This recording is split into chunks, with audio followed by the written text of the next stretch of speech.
జనసేన అధినేత పవన్ కళ్యాణ్ పార్టీని నియోజకవర్గాల్లో బలోపేతం చేయడం మీద కంటే ఎక్కువగా వ్యూహాలపైనే ఆధారపడుతున్నట్లుంది. అధికారంలోకి రాకముందు వచ్చిన తర్వాత కూడా పవన్ కళ్యాణ్ నియోజకవర్గాల్లో పార్టీని బలోపేతం చేయడం, ప్రతి నియోజకవర్గంలో జనసేన ఇన్ఛార్జీలను నియమించకపోవడం వంటివి చేయకపోవడం కూడా వ్యూహంలో భాగమేనని అంటున్నారు. తక్కువ స్థానాన్ని తీసుకుని 100% స్ట్రైక్ రేట్ను సాధించడమే లక్ష్యంగా ఆయన పనిచేయాలనుకుంటున్నారు. మరొక వైపు చంద్రబాబు నాయుడుతోనూ ఢిల్లీలోనూ బీజేపీ పెద్దలతో సయోధ్యంగా ఉంటూనే ముందు అనుభవం సంపాదించుకోవాలని పవన్ కళ్యాణ్ భావిస్తున్నట్లుంది. పవన్ చేస్తున్న ఈ ప్రయత్నాలతో ఎస్టీ నియోజకవర్గాలు కూటమి పార్టీలకు చేరువయ్యే అవకాశాలు కనిపిస్తున్నాయి. కూటమి పార్టీలోనూ ఎస్టీ నియోజకవర్గాల్లో జనసేన ఈసారి పోటీ చేసేందుకు సిద్ధమవుతున్నట్లు కనిపిస్తుంది.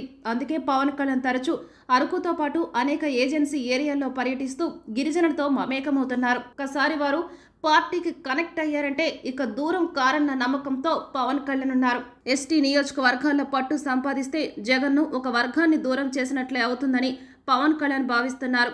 ఎటు తూర్పు, పశ్చిమ గోదావరి జిల్లాల్లో జనసేన బలంగా ఉన్న నేపథ్యంలో ఎస్టీ నియోజకవర్గాల్లోని ఆయన ఫోకస్ పెట్టినట్లు కనిపిస్తుంది. దీంతో పాటు వచ్చే ఎన్నికల్లోనూ కూటమి కలిసి పోటీ చేయాలని ఆయన భావిస్తున్నారు. టీడీపీ, జనసేన, బీజేపీలు కలిసి పోటీ చేసి ఈసారి అధిక సీట్లు సంపాదించుకోగలిగితే కేంద్రంలోనూ తాను కీలకంగా మారే అవకాశం ఉందని పవన్ కళ్యాణ్ అంచనా వేస్తున్నారు. కేంద్ర ప్రభుత్వంతో ఎటు తనకు మంచి సంబంధాలు ఉన్నాయి కాబట్టి రాష్ట్రానికి మేలు చేయవచ్చన్న ఆలోచనలో జనసేనాని ఉన్నారు. ఎస్సీ నియోజకవర్గాలపైన కూడా త్వరలోనే పవన్ కళ్యాణ్ దృష్టి పెట్టే అవకాశం ఉందని పార్టీ వర్గాలు చెబుతున్నాయి. మొత్తం మీద పవన్ కళ్యాణ్ తాను ఒంటరిగా పర్యటిస్తూనే రాష్ట్రంలో పార్టీని బలోపేతం చేయడానికి ఆయన ప్రయత్నిస్తున్నట్లు కనబడుతుంది.